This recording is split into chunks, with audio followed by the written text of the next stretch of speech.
Like moths to a flame, we're drawn to the stars caught in their orbit. What is it that pulls us towards these once distant stars who are now closer than ever? Celebrities. We don't just watch them anymore. We follow them. We imitate them. We let their light guide our every step. But what happens when this light begins to overshadow our own? From every corner of the globe, headlines flare like warning beacons. You've seen them. We've all seen them.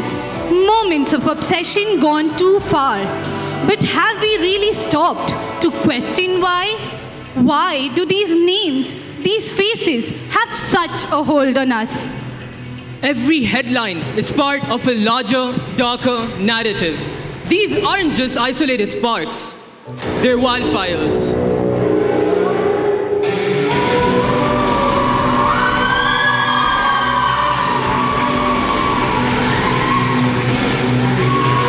It's a tale as old as fame itself, but still, the question remains, why does the blaze keep raging?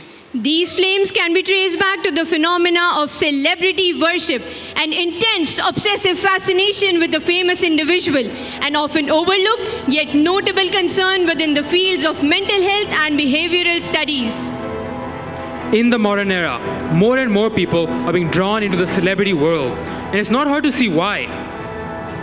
In India alone, a staggering 470.1 million people were active on social media in 2022, which has been cited as one of the causes for the development of celebrity worship.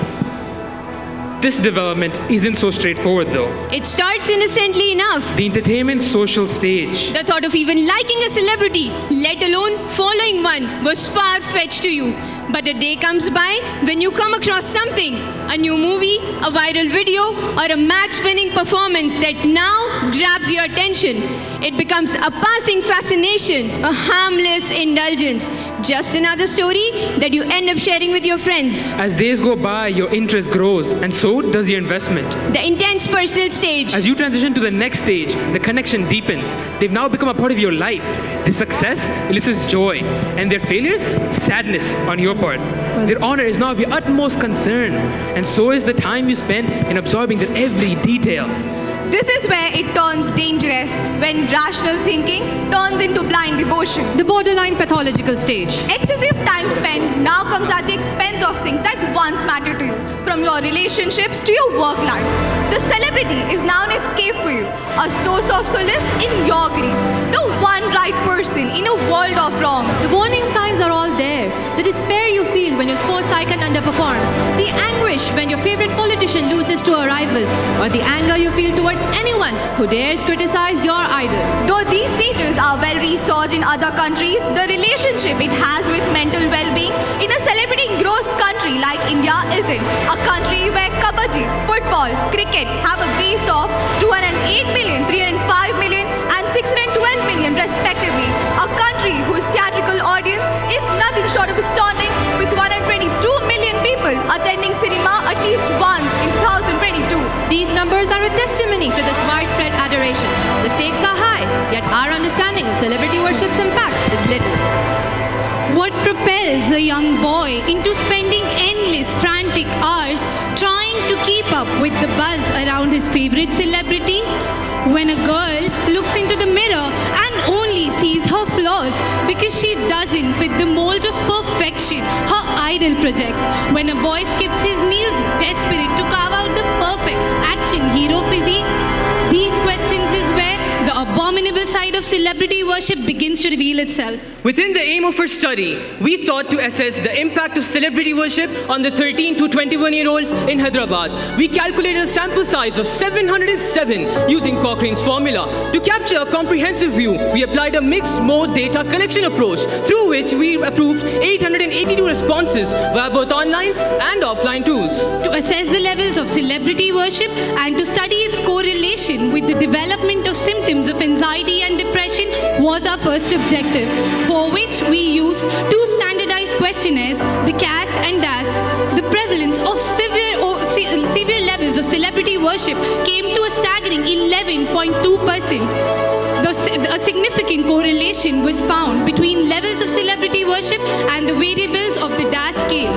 This study highlights a serious concern with those in the borderline pathological category, where 44% showed symptoms of moderate anxiety and 30% showed symptoms of moderate depression, dramatically higher than the 15 to 18% seen in non-worshippers. The prevalence of severe overall distress in this group reached a staggering 42%, revealing the heavy psychological burden that extreme celebrity worship can impose. With the rise in celebrity worship, the influence that celebrity endorsements have is another concerning dimension to consider. It gives celebrities the license to promote products and even lifestyles that may prove detrimental to a patient's health. Let's have a look at the near past when a famous Tollywood actress, Samantha Ruth Prabhu, made all the headlines advocating nebulization using hydrogen peroxide to combat viral fever. And no, do not be under the illusion that no one heeds to them on these matters. Our studies found that with an increasing level of celebrity worship came a direct proportional tendency to be influenced by endorsements, a claim proved by the fact that in people who were borderline pathological celebrity worshippers, 52% of the people were more likely to try a new product endorsed by the celebrities. 69% of the people were inclined to take a health advice given by the celebrities. 21% of the people were more likely to smoke and drink after seeing their favorite celebrities do it. Isn't that concerning? But there's also a flip side to this influence. 68% of people felt there's something motivating about seeing their favorite celebrities prioritizing fitness. 60% of people even reconsidered their own lifestyle choices after seeing celebrity wellness habits. The impact of unchecked celebrity influences runs deep, distorting self-image, potentially leading to body dysmorphia and disordered eating behaviors among our youth. On employing a semi-structured questionnaire to assess eating behaviors, we found that 35.4% of individuals in the borderline pathological category scored positive on the body dysmorphic disorder questionnaire, reflecting a concerning link between intense celebrity worship and the development of body image disturbance. Males following sports celebrities and females idolizing entertainment icons were particularly vulnerable to develop body dysmorphia, emphasizing the role of gender and celebrity types in these growing concerns. in the study population who were at the extreme end of celebrity worship, 1 in 3 people frequently skipped meals to control their weight. 1 in 2 people binge eat just to cope with stress, anxiety, and sadness. 4 in 10 people even believe that following celebrity diets could lead to healthier eating, of which 3 in 10 people frequently engaged in contents related to celebrity diets and eating habits. These numbers truly speak volumes about the pressing concern of celebrity worship in our society. There are alarm bells ringing louder today, and we are only scratching the surface. Dissociation, narcissistic personality disorder, OCD, addiction disorders are all the conditions associated with high levels of celebrity worship. But it's not too late to make a difference. We have taken significant steps, raising awareness campaigns in schools, interacting with parents, teachers, and prominent psychiatrists to assess the prevalence of the issue among our youth today is only the beginning of a revolution that needs to get bigger. A revolution that seeks to end the pervasive influence that celebrity worship has on us today. To enhance our efforts, we should establish role model programs in schools. This includes developing a potential toolkit and ensuring the presence of comprehensive mental health support groups at all institutional levels nationwide. Murita therapy offers a solution to the addictive nature of celebrity worship. Additional methods to combat obsession includes the following: the nothing rule, seeking professional help, and using the 10-minute trick. Our environment and governing bodies have a vital role to play in all of this too. Interpersonal relationships need to be given its due attention, and there must be more stringent laws in place for celebrities endorsing products that could pose a potential risk as health hazards. A better celebrity accountability system must be introduced. In conclusion, the evidence is clear. Extreme celebrity worship demands our urgent action. We must tear down the illusions of perfection and guide our youth to find their strengths in and positive influences and self-worth. We owe it to them to shed light on these issues and to provide them with tools to navigate through a world increasingly driven by image over substance. Behind every statistic and headline is a young life, our sons, daughters, friends, drowning in the sea of unrealistic expectations. Let's remain vigilant against the pull of harmful trends as we pave the way for genuine empowerment. The real cost of adoration? Their minds, their health, their future. And it's time we stop them from paying that price. Thank you. Thank you.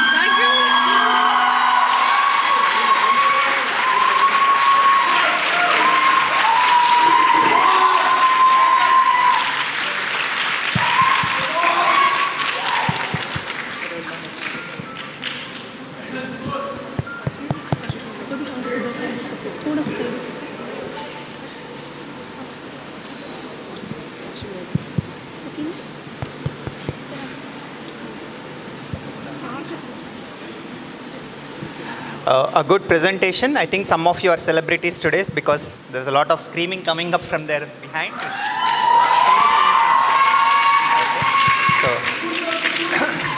Yeah.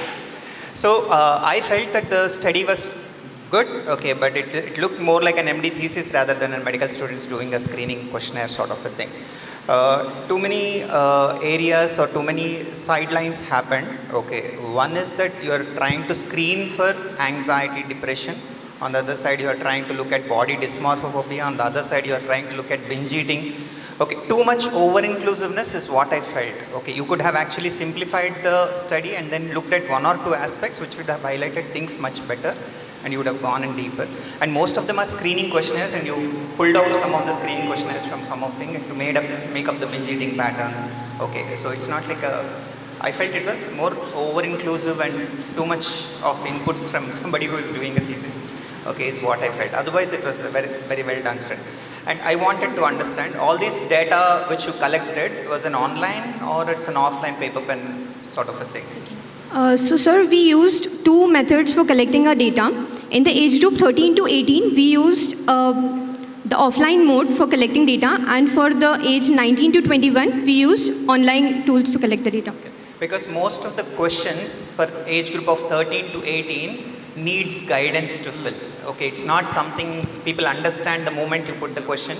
They might have to understand what you're asking, because especially the body dysmorphophobia or the body image, things which are there on the questionnaire, they need guidance. Okay, otherwise it will be a random filling and you will get a data which is screwed because you will not be able to get the correct data. Okay, that is where I was a little concerned, because some of the questionnaires are clinical questionnaires. That means that a clinician is sitting on the opposite end and then asking the question, and then the answers are interpreted based on the responses from the person. Okay, thank you. Thank you, sir. Thank you, sir. Thank you, sir.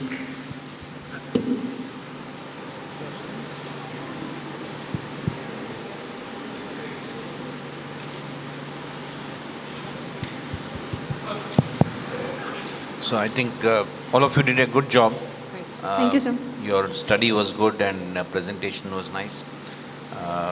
I just wanted to know, what was the response rate in the online questionnaire that you did? How many subjects did you reach out to, and how many filled in the responses? You said 19 to 21. You had you did it online. So how many people did you reach out to, and how many filled in the forms? So about 450 responses were achieved through online forms, which we circulated in various colleges, UG colleges, and around about 450, the same number was through offline, which we went personally, distributed questionnaires and collected the data.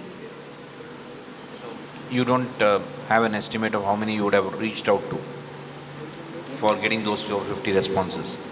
So we had a sample age distribution of 13 to 21-year-olds, and we tried to divide equal number of responses amongst all the age groups. So about 18% for every age is what we were targeting. Okay. So I think good work, and the messages. I just want you to highlight what is the message you want to give to celebrities. Celebrities should be more accountable and understand that there are a lot of people out there who are influenced by what they're doing.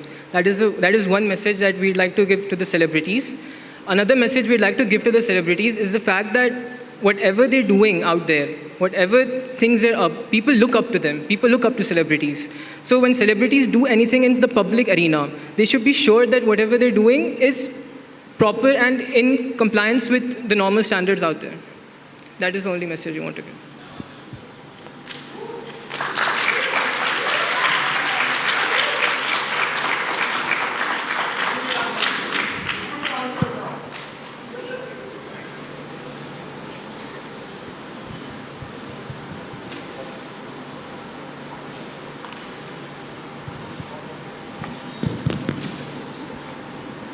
Very engaging presentation. Thank you. Since sir has asked what you want to advise the celebrities, what do you think you want to advise to the present generation, like you, your colleagues, the youngsters? What is it that you want them to understand and change about their lifestyle and in the way they get influenced by the celebrities? Thank you for the question, ma'am. Ma'am, while we were collecting data through the offline modes, we realized that a lot of students don't understand that the world outside, like the online image that celebrities portray, is not quite real. It's very tailored. They have makeup artists, they have a lot of dietitians, etc., to maintain their perfect image. So the students did not know that these things go behind the scenes of the celebrities and all. So we encourage the students to look up to better role models like scientists, entrepreneurs, engineers, doctors, and improve their overall well-being. Thank you, ma'am.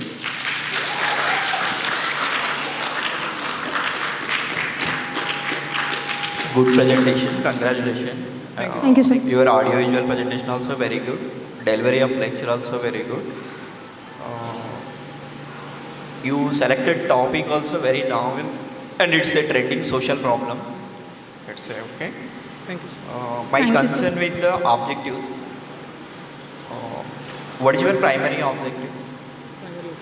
So because thank you for the question, sir. So because there are absolutely no studies done in the Indian context, our first primary objective was to assess how common this problem is. So to determine the prevalence and then to grade it into the 3 categories of celebrity worship was what our prime objective was. And then since the previous studies that have been done in other countries found a significant correlation with anxiety and depression, we tried to club it together and find if there was any significant correlation even in the Indian population. Okay. What type of study this is? Cross-sectional observational. It was a cross-sectional observational study, sir. In cross-sectional, what type of? It is a descriptive or analytical? It was descriptive study, sir. Okay, in descriptive only. So you mentioned the objective to determine the prevalence levels of celebrity worship. Okay, prevalence is a frequency. Can we use the word determine? Which word we have to use for prevalence? Frequency means measurement. So we have to use the estimate word. Okay. Determine generally we have to use for the associated factors or risk factor. That is the one thing.